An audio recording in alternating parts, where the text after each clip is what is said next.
Hi friends, welcome to Sujatha tailoring channel. ఈ ఛానల్లో ఈరోజు క్రాస్ పీస్ అనమాట. మనకి పైపింగ్ చేయడానికి క్లాత్ క్రాస్ పీస్ తీసుకుంటాం కదా.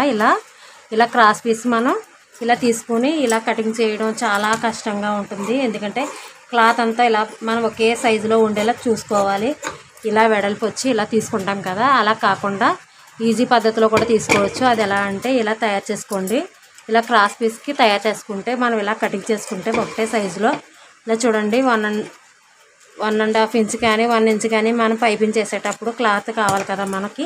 ఇలా తయారు చేసుకున్న దాన్ని ఇలా ఓపెన్ చేసుకుంటే మనకి ఇలా ఒకే పీస్లో ఒకే విధంగా మనకి ఒకే పైపింగ్ థ్రెడ్కి మనకి ఇలా పొడవుగా వస్తుంది. ఇలా చూడండి అంతా ఒకే సైజులో వచ్చింది కదా.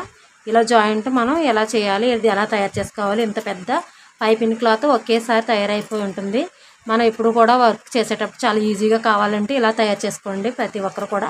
ఇది ఎలా తయారు చేయాలి అంటే నేను చిన్న పీస్ మీద మీకు తయారు చేసి చూపిస్తాను. అంటే మీకు మామూలుగా అయితే నేను మెజర్మెంట్స్ ప్రకారంగా అయితే ఇలాగా మన క్లాత్ 1.5 మీటర్ క్లాత్ ఉండాలన్నమాట. ఇలా పైపింగ్ తయారు చేసుకోవడానికి ఇలాగా 1.5 మీటర్ క్లాత్ ఉండాలి. 1.5 మీటర్ క్లాత్ని ఉదాహరణ ఇదే చూసుకోండి. అంటే వీడియోలో కనిపిస్తుంది కాబట్టి నేను ఈ చిన్న పీస్ మీద చెప్తున్నాను. ఇది ఎలా తయారు చేశాను అనేది, ఈ పీస్ని నేను ఎలా తయారు చేశాను అనేది ఈ చిన్న పీస్ మీద చెప్తాను. ఇప్పుడు పీస్ మనకి ఇలా 1.5 మీటర్ ఉంటుంది కదా. ఈ చివర కోర అంచు ఉంటుంది కదా, ఇలా కోర అంచు ఉంటుంది కదా. ఆ కోర అంచుని ఇలా పట్టుకుని మనం ఇలా ఫోల్డింగ్ చేసి చివరి భాగంలో ఇలా స్టిచ్ చేసుకోవాలి. ఫస్ట్ చూడండి ఇలా స్టిచ్ చేసుకోండి. ఇలా స్టిచ్ చేసుకున్న తర్వాత ఈ చివరికి వచ్చేటప్పుడు ఇప్పుడు స్టిచ్ చేసాం కదా, ఈ స్టిచ్ చేసిన భాగాన్ని ఇలా పట్టుకొని ఇలా ఫోల్డింగ్ చేయండి. ఇక్కడ చూడండి, ఇక్కడ స్టిచ్చింగ్ ఇక్కడ ఫోల్డింగ్ ఉంది కదా, ఈ ఫోల్డింగ్ తీసుకురావాలి. ఇలాగా ఇట్లా ఓపెన్ అయిపోయిన పీసులు ఉన్నాయి కదా మనకి, ఓపెన్ అయిన పీసుల దగ్గరికి ఇలాగ ఫోల్డింగ్ చేసుకోండి. ఇక్కడ నుంచి ఇలా ఫోల్డింగ్ చేసుకొని ఇక్కడ మార్కింగ్ పెట్టుకోండి. ఇలా మీకు అర్థమవుతుంది. ఇలా మార్కింగ్ పెట్టుకున్న తర్వాత ఈ మార్కింగ్ ఉంది కదా, కింద భాగాన్ని వదులుకొని పై భాగాన్ని ఈ మార్కింగ్ పెట్టిన భాగాన్ని ఇలా ఫోల్డింగ్ చేయండి. ఇలా ఫోల్డింగ్ చేసుకొని ఇక్కడ నుంచి స్టిచ్ చేయాలి.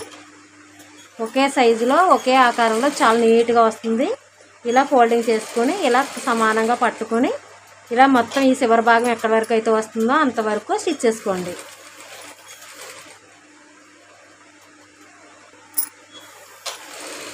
ఇలా స్టిచ్ చేసుకోండి. మొత్తం అంతా ఒకే చివరి వరకు ఇలా స్టిచ్ చేసుకోండి.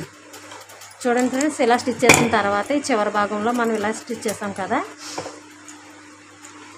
ఈ విధంగా స్టిచ్ చేసిన తర్వాత ఇలా వస్తుంది మనకి. ఇలా ఓపెన్ చేసుకోండి.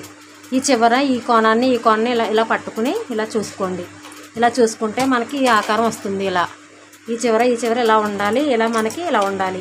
ఇది మనం కరెక్ట్గా స్టిచ్ చేసామా అంటే మనకి ఇలా ఉంటుంది. ఇలా ఈ ఆకారంలో వస్తుంది. ఇప్పుడు ఈ కోణం ఉంది కదా, ఈ కోణాన్ని ఇలా తీసుకుని ఇలా ఫోల్డింగ్ చేయండి. ఇక్కడికి కరెక్ట్గా సమానంగా ఉండేలా చూసుకోవాలి. ఫోల్డింగ్ మాత్రం చాలా నీట్గా ఫోల్డింగ్ చేసుకోవాలి. తర్వాత మళ్ళీ ఇలా ఫోల్డింగ్ చేయండి. మొత్తం మనకి 1.5 మీటర్ పీస్ని ఇలాగే ఫోల్డింగ్ చేసుకోవాలి. ఇలా ఫోల్డింగ్ చేసుకుని ఇలా ఫోల్డింగ్ చేసుకోవాలి. తర్వాత ఇలా ఫోల్డింగ్ చేసిన తర్వాత ఇలా ఫోల్డింగ్స్ అన్నీ ఇలా ఉంటాయి కదా. ఇప్పుడు ఈ మిడిల్లో ఇక్కడ మనం ఒక స్టిచ్ చేసుకోవాలి. మనకు దూరం కుట్టేసుకుంటే బాగుంటుంది. ఇలా మిడిల్లో ఇలా స్టిచ్ చేసుకోండి. ఇలా స్టిచ్ చేసిన తర్వాత ఇలా వస్తుంది. చూడండి, ఈ పెద్దది ఏదైతే ఉందో అదే మోడల్లో ఇది వస్తుంది. తర్వాత ఈ చివరి భాగంలో ఇలా కటింగ్ చేసుకోండి. కొంచెం ఎక్స్ట్రా వేస్ట్ పీస్ అంతా కటింగ్ చేసి పక్కన పెట్టుకోవాలి. తర్వాత మనం తీసుకున్న 1 ఇంచ్ పీస్ ఉంది కదా, ఇలా కటింగ్ చేసుకోండి. ఇలా కటింగ్ చేసుకున్న తర్వాత ఇలా ఓపెన్ చేసుకోండి. ఇలా ఓపెన్ చేసుకుంటే మనకి పైపింగ్ క్లాత్ ఈ విధంగా రెడీ అవుతుంది. చూడండి, ఒకే పీసు మనకి ఇక్కడ అటాచ్ చేసిన పీసు కూడా మనకి నీట్గా వస్తుంది కదా, ఇలాగే వస్తుంది. ఇలా ఒకసారి ట్రై చేయండి ఫ్రెండ్స్. మీకు ఈ మోడల్ మీకు ఈ విధంగా మీకు నచ్చితే లైక్ చేయండి, షేర్ చేయండి. కొత్తవారైతే సబ్స్క్రైబ్ చేసుకోండి. అలాగే మీ ఫ్రెండ్స్కి మీ రిలేటివ్స్కి ఎవరికైనా యూజ్ అవుతే షేర్ చేయండి ఫ్రెండ్స్.